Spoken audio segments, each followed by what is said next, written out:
One of the most important factors when choosing the appropriate footwear for a person is to make sure that we are meeting them where they are. We want the shoe to be comfortable. When the person is walking or running, they should not have to think about what shoe is on their foot. So the ability to meet the person where they are is going to be key. When we think about that, if we have someone that prefers to feel the ground a little bit more, who is used to walking or running in a shoe that doesn't have as much stack height, something like the Escalante with a smaller stack height is going to be the perfect shoe for that person.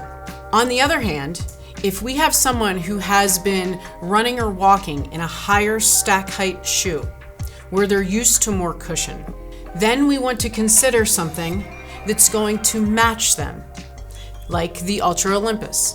So we're going to be meeting the person where they are, depending upon what makes them feel most comfortable and safe.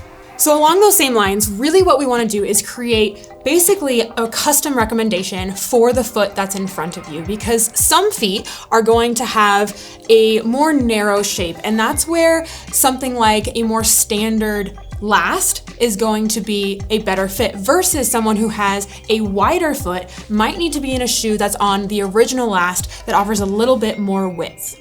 Along the same lines, we can also consider volume. There's different materials on all of the different uppers that allow for a little bit more give or a little bit more rigidity, which should be considered when you're thinking about either the volume of the foot or the shape. For example, if they have bunions or something where they need a little bit more give.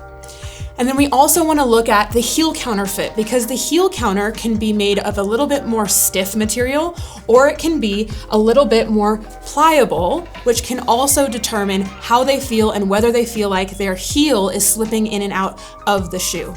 And then lastly, another consideration that I will make is also whether or not guide rails can be helpful. And this is something that I like for example, my patients that have chronic ankle sprains, because the nice thing about the guide rails is they give a little bit more reinforcement or guidance, but they only are there when you need it. They're not going to interrupt the flow or the function of the foot, but they're there for a little bit of assistance to help guide you where you need to go. I think the other factor with the experience line also is the fact that there's a rocker to the foot. So if there are people who have stiffness in their big toe, this can be an excellent shoe for them to be able to facilitate that forefoot rocker. All while still having that nice wide toe box.